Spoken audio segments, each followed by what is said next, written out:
Newcastle City Council first proposed extending the mall early last year and was supported by most of the property owners. Since then, the planning department has been studying three options: extending the mall one block east to Bolton Street, even further to Watt Street, or all the way to Pacific Street.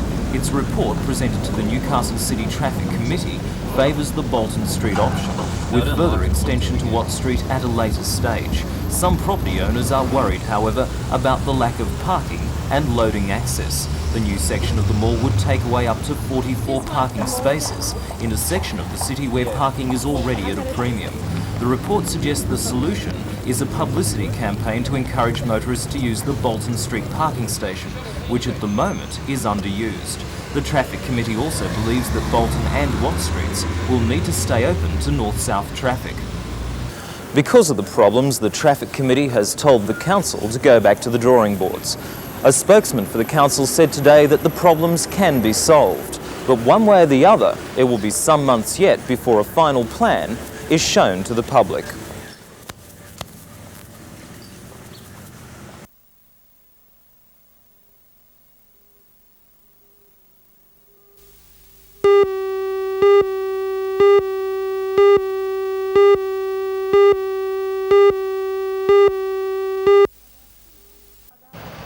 About 200 protesters rallied on Shortland Lawn to oppose the development which they believe is ill-conceived.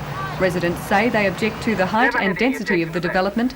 They say there is also the question of road access and parking facilities.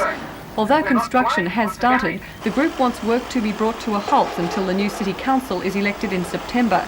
They hope to have the development reduced in size or moved somewhere else. We do need more people in the East End, there's no argument about that, but we just don't need it where this particular site has been, this particular site that's been taken is not the right site to build this particular development. However, the Deputy Regional Manager of the Department of Housing, Jim Oyster, rejects the criticism. He says the department has engaged the services of architect Brian Souters for the project. He is completely in sympathy with the architecture of the city, and he's produced, I believe, in this project something that's sympathetic and something that the city will be proud of as a bicentenary project.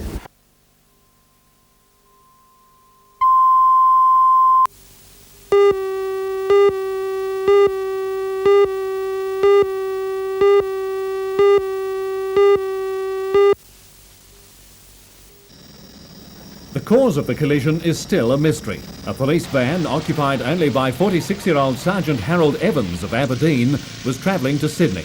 But for some unknown reason, Sergeant Evans was on the wrong side of the expressway for quite some time before the impact. That happened 3 kilometres south of the Oak Milk Bar, near what's quite well known locally as Sam's Fruit Stall. Sergeant Evans died instantly. The front of his van was crushed back to the firewall. Rescue personnel had to prise open the vehicle with hydraulic jaws to free his body.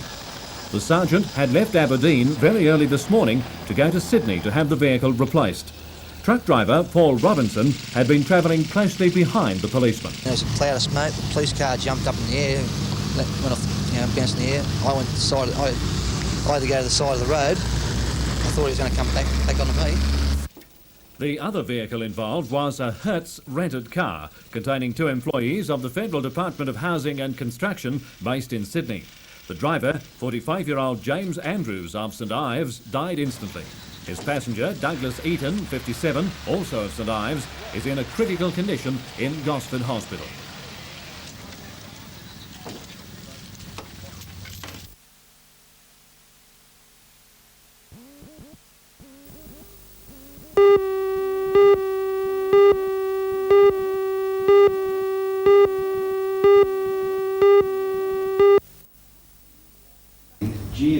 The Hunter Region Zoning Committee counts among its members representatives from the Teachers Federation, the Inspectorate, Primary and Secondary School Principals and the Federation of P&Cs. They met this afternoon to consider a number of options, including rezoning to allow for a more equitable sharing of students at secondary schools. Pupils from Hamilton South Public School now go on to Newcastle High School. Changing the boundaries would mean the students could be sent to Merewether High. The department says Newcastle high schools are following a statewide trend of declining enrolments. It predicts Newcastle High will follow suit, though at present it has greater enrolments than schools such as Merriweather, Broadmeadow and Lambton High Schools. A decision on rezoning will not be made until the committee reports back to the Regional Director of Education, Alan Beard.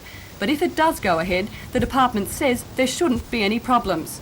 Can you see any difference in sending a child to Newcastle High or, say, Merriweather High? In 99% of the cases, no, because the study patterns in all government high schools are very similar. Obviously, each high school will from time to time provide some classes that aren't available in other schools. But at the moment, Newcastle High School is providing ballet and Japanese classes. They're also provided at Whitebridge High School. Do you think if a parent wants to choose which high school they're going to send their child to, then they should perhaps be looking at private schools? I think they've got to understand that for us to use our resources in the most sensible way, we have to have some sort of zoning policy. The department says at this stage no decision has been made about changing the boundaries, but enrolments at all schools are expected to drop even further over the next few years. The department says it can do nothing, or it can look at changing the distribution of students or even closing some schools.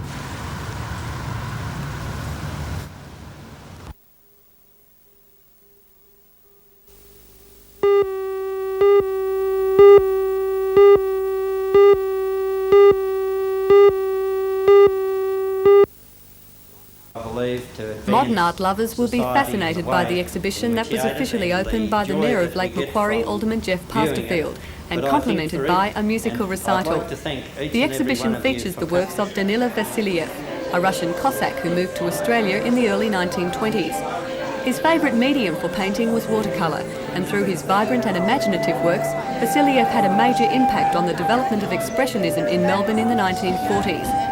The exhibition is unique, however, because it also brings together works by his former wife and first student, Elizabeth Vasiliev-Sutton. The works show similarities in subject matter, yet each artist has a distinctive style.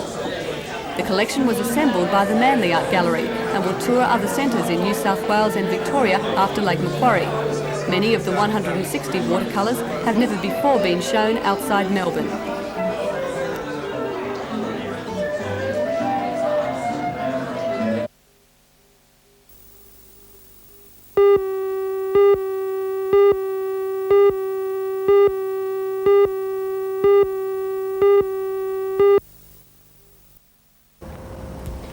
For Fiona and Sally, they're flying out to the international Jamborees in Lancaster, England for Sally and Iceland for Fiona, cap off a 7-year guiding career. For Fiona, it's also a bit of an adventure. She's attending a Jamboree on the uninhabited island of Viti, an island off the coast of Iceland. It's also an island she's yet to find on any map. A small community will be set up, hospitals, doctors, first aid, things like that, and we'll be camping in tents, I think. The girls fly out with 4 other guides on Sunday. They'll spend 6 weeks overseas, of which the highlight is sure to be next Wednesday. They have tickets to see the royal procession taking Prince Andrew and Sarah Ferguson to their wedding. Did you apply, and why did you?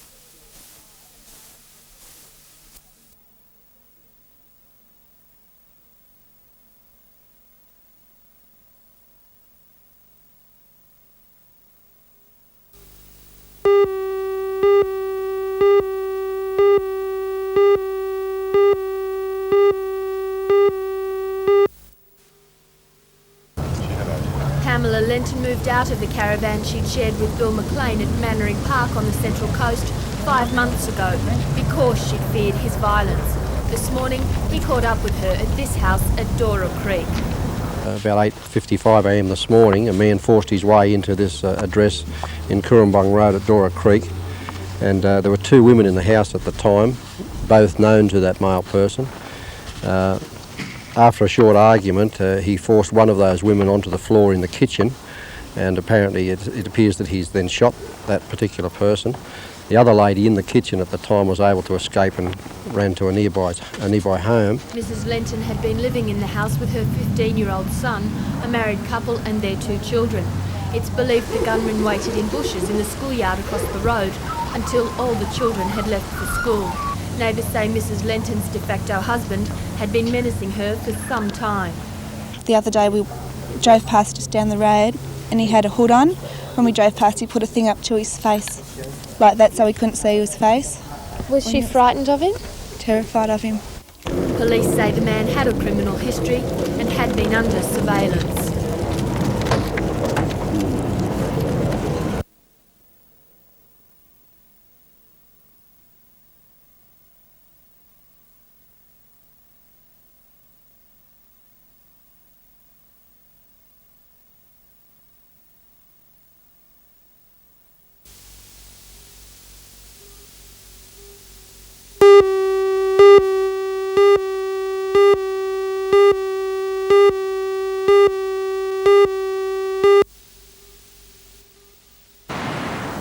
While most of us are thinking about the snowfields and skiing, they were hitting the water at Catherine Hill Bay today in the first regional inshore rescue boat titles. Teams from 18 clubs from Blackhead in the north to Umina in the south donned their wetsuits for a bash in their rubber duckies in the moderate-sized surf. The rubber ducky races were cancelled for several years because there were a spate of injuries, but now they're held again with the competitors supposed to drive with restraint. There wasn't much restraint today, however, with the teams vying to be among the 7 to qualify for the state titles in Sydney next month. There were 7 different events today. All were simulated rescue exercises and all involved retrieving patients from buoys off the beach. The rubber duckies are the front line of surf rescue, and apart from providing plenty of excitement, today's races also showed just how quickly lifesavers can get to people in trouble.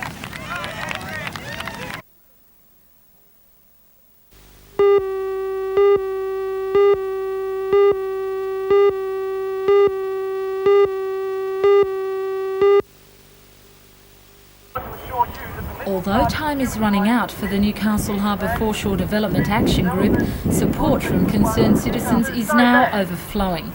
Today, hundreds gathered to hear the latest on who stands behind the development and who wants to block it. Representatives from the newly formed action group plan to meet with the Trades Hall Council this week to seek union support. If it is unsuccessful, it plans to fight the development by mounting a challenge in the court. The action group says it wants all work on the site stopped until the results of an environmental impact study are known. Spokesman for the group, Cliff Fraser, says the issue has now gone far beyond that of just a residents' protest. This is a Newcastle problem. The people that are here today at our rally, they're Newcastle people, not East End residents. There's not nearly as many East End residents living in the whole East End that's at this meeting here today. And from the letters and the protest documents that have been signed that I have in my possession, I know that the cross-section of the community doesn't want this.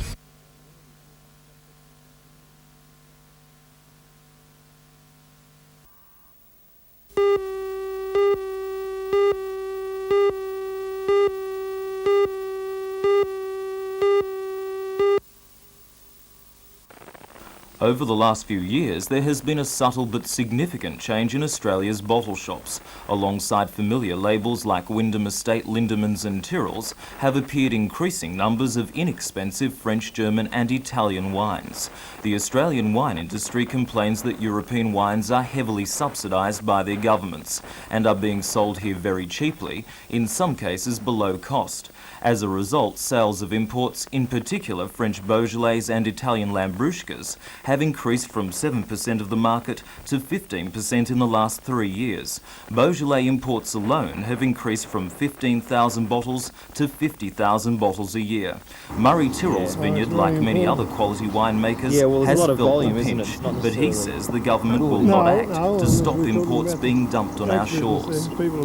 There's no way the government are going to do anything in the present setup in this country, so it's up to us to fight our own battle, I believe. For Murray, the rub is that many of the imports are poor quality. He says that most Australian wines sold at a similar price are better. And all I ask the consumer out there when he buys a bottle of imported wine, he just goes and buys a bottle of an Australian wine at a comparable price, ask someone to put a brown paper bag over each bottle, mix them up and pour them and taste them blindfolded, and I know which wine he's going to think is the best, and the Australian wine will be miles in front.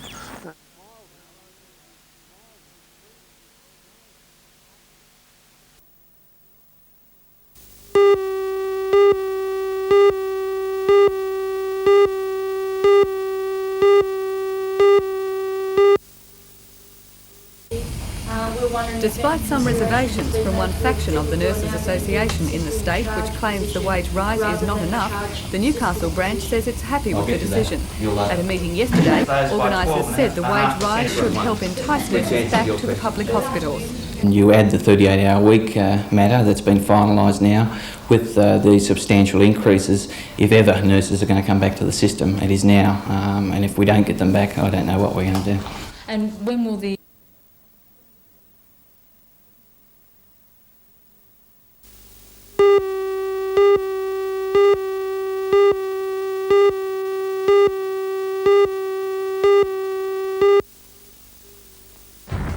Hello, I'm Matthew Clark. Tuggerah Lake on the Central Coast is a haven for wildlife. There is concern for the area's large pelican community, however, with a large number dying. To add to the concern, authorities say they have no explanation at this stage. Join Ray Deneen and John Church for all the news tonight at 6.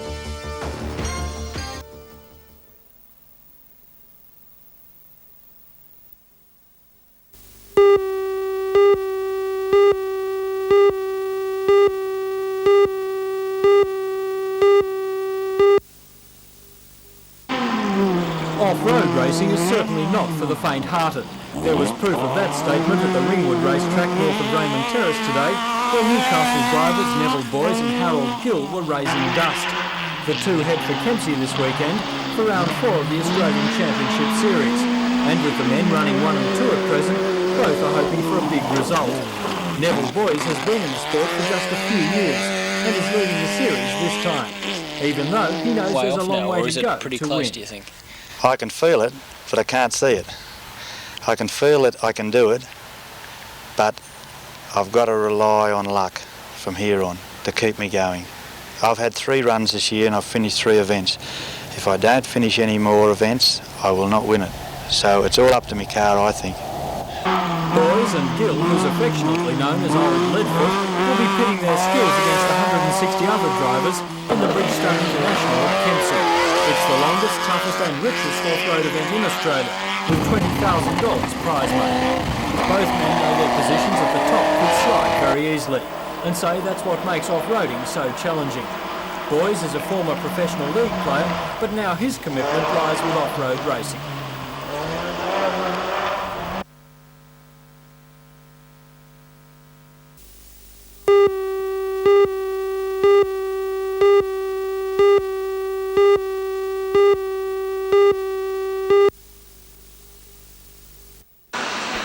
A 7-year program of quotas on imported goods was introduced by the federal government in 1982 to protect the domestic textile, clothing and footwear industries.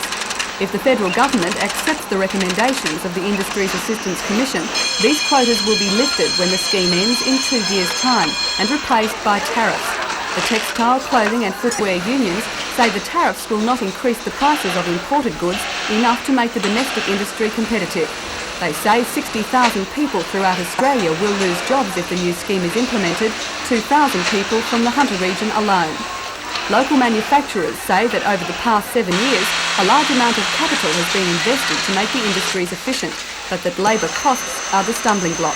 They've turned to the Hunter Development Board to support their case. Well, the biggest problem, of course, is the labour disadvantage that Australian textile manufacturing industry labours under. Costs in other developing countries being anything as low as 2 or 3% of our labour content. So the industry here could still be just as efficient as an industry overseas and still be disadvantaged? Oh, very markedly so, to the point where if the tariffs are removed, the industry could in effect be wiped out. Peter Rundle, one of the region's largest clothing manufacturers, says he's disturbed by the Commission's recommendations. If the committee's recommendations are adopted, how would it affect an operation like yours? Well, in the next 2 or 3 years, I think we'd see our workforce reduced by about 50%. How many people are we talking about? We're talking about 200, 250 people. Members of the textiles, clothing and footwear industry say they'll protest against the committee's recommendations with a show of strength on Tuesday, when rallies will be held at both Newcastle and Maitland.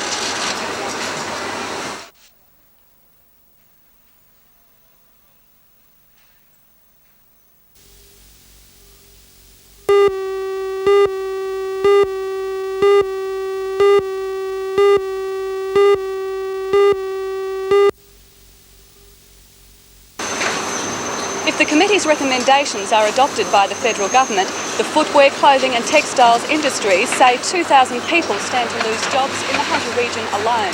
The committee wants to reduce tariffs and remove quotas on imported goods to make the domestic industry more competitive. But the unions say that operations here are already efficient and that the big stumbling block is labour costs, something that they just can't reduce. The unions will protest against the proposed changes with rallies at Newcastle and Maitland on Tuesday.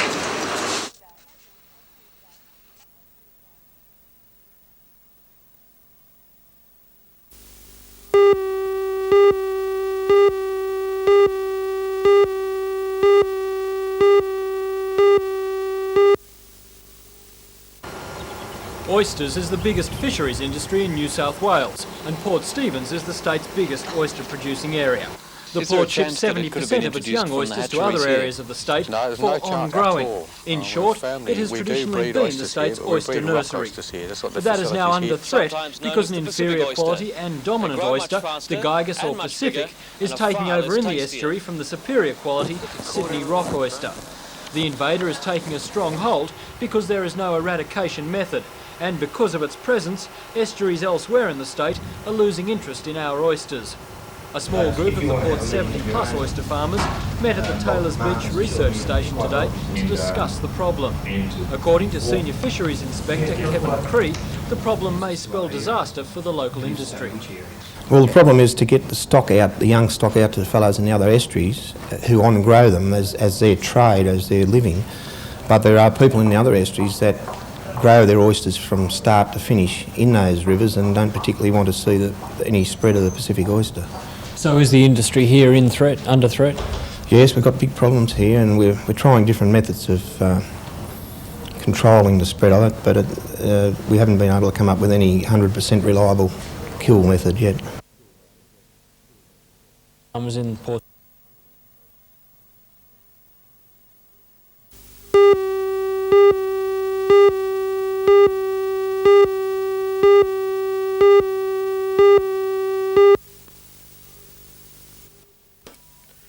Noodles, as he was known, died at the age of 53 years in May, and the game and the area lost a character. His club, Merriweather Carlton, of which he was a life member, and their only international, organised the match and named the teams after contemporaries of Neil Adams. Sir Nicholas Shahady, the Australian Rugby Union President, and John Halter, who packed into plenty of representative scrums with him. The teams were star-studded, with the brightest perhaps the English international Rob Andrew, who's having a stint with the Sydney club Gordon. Noodles Adams' ashes were scattered on the turf where he had his glory days, and a stone marks his passing.